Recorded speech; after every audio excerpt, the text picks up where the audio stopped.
Imagine the 1920s. Jazz music is swinging, flappers are dancing, and everyone feels like they're getting rich quick. It was a time of exciting new gadgets, like electric refrigerators and cars that weren't powered by horses. People were buying like crazy, fueled by optimism and something new called credit. What could possibly go wrong? So people love buying stuff, right? And businesses making that stuff were doing great. Their stock prices went way up. Everyone wanted a piece of the action, even borrowing money to buy stocks. That's called buying on margin. It was like a giant party where everyone thought the music would never stop. But eventually, people bought enough refrigerators. Sales started to slow down for some companies. Smarty pants investors noticed and started selling their stocks. This made prices dip a little. Then panic started to set in. More people tried to sell, pushing prices down faster. Those folks who bought on margin, their brokers started calling, demanding they pay back the borrowed money immediately. No, pay in 3 easy installments here. If you couldn't pay, the broker sold your stock for whatever they could get, often wiping out your entire investment and leaving you in debt. It was a financial freefall. On October 29, 1929, the bottom fell out. Black Tuesday saw stock prices collapse, losing billions in a single day. It was like the stock market decided to do a belly flop off the Empire State Building. Millions lost everything they had invested. Even before the crash, factories and farms were producing goods at a record pace. New technology meant they could make more than ever before. But remember how people eventually bought enough refrigerators? Demand wasn't keeping up with the massive supply. When the stock market crashed and people lost money, they really stopped buying. Why buy a new car when you just lost your life savings? Factories suddenly had warehouses full of unsold goods. They had to slow down production drastically. This meant they didn't need as many workers. Layoffs began, adding more people to the growing ranks of the unemployed. Some companies that had invested their own money in the stock market went bust entirely. More jobs vanished. Okay, this one is terrifying. In the 1930s, your money in the bank wasn't insured by the government like it is today. If the bank failed, your money was just gone. Poof. Banks had also been playing the stock market game. When the market crashed, many banks lost huge amounts of money. News spread like wildfire that banks were in trouble. People panicked and rushed to withdraw their savings. This is called a bank run. Banks don't keep everyone's money sitting in a vault, they lend it out. When everyone wants their money now, the bank runs out of cash. They had to close their doors. Thousands of banks failed across the country. Imagine waking up to find the bank where you kept every penny you ever earned is locked forever.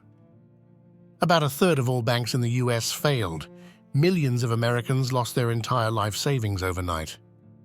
Losing your job and your savings is a pretty good reason to stop spending money, right?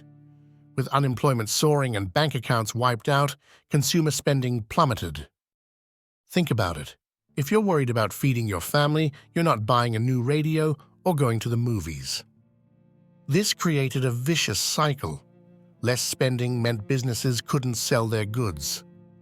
Businesses had to cut production even further or close down entirely. This led to more layoffs. More layoffs meant even less spending. It was a downward spiral that seemed impossible to stop. The economy was essentially choking because the flow of money had slowed to a trickle.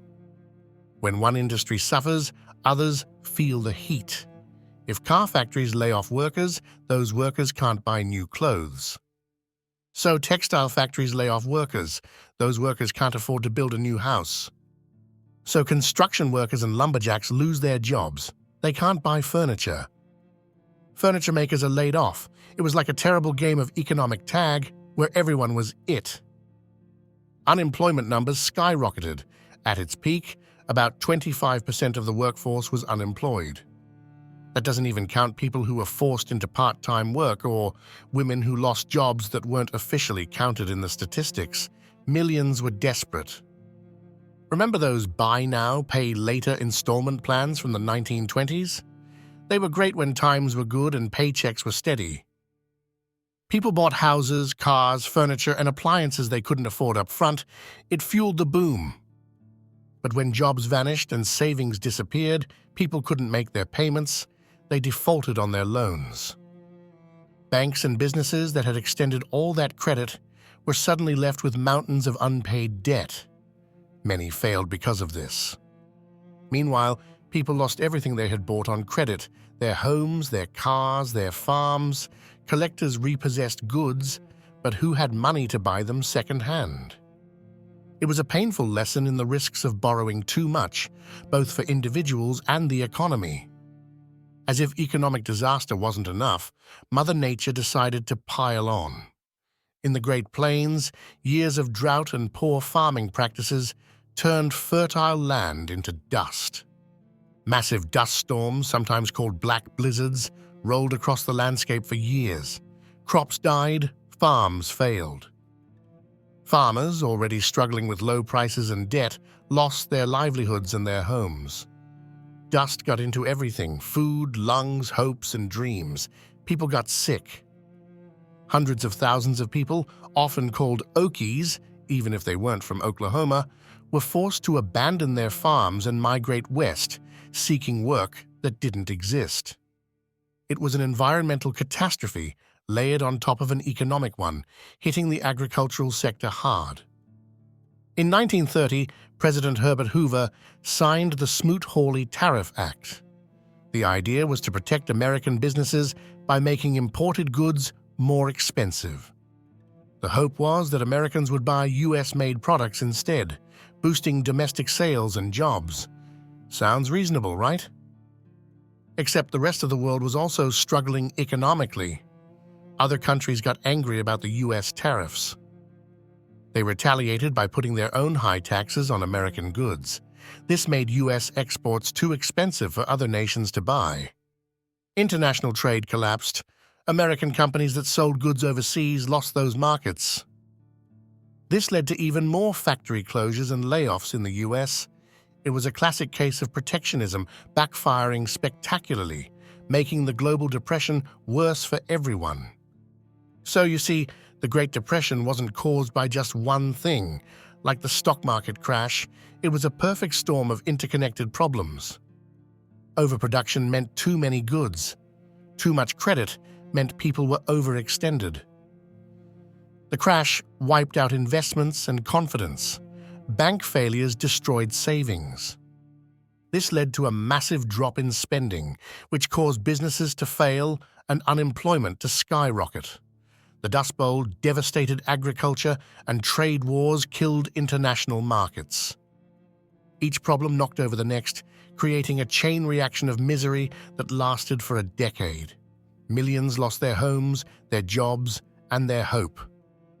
It was a stark reminder of how fragile an economy can be when multiple weaknesses align. Understanding these causes helps us appreciate the reforms that came later, like bank deposit insurance and social safety nets. All right, history enthusiasts, that's the story of the dominoes that led to the Great Depression. It's a complex but crucial part of understanding modern economics and history. If you found this breakdown helpful, or even chuckled at my terrible jokes, please give this video a thumbs up. It really helps the channel. And if you want to keep exploring fascinating historical events like this, make sure you hit that subscribe button and ring the notification bell so you don't miss our next video. Got questions about the Depression? Or maybe a topic you want us to cover next? Drop a comment below. We love hearing from you. Thanks for watching, and we'll see you in the next video.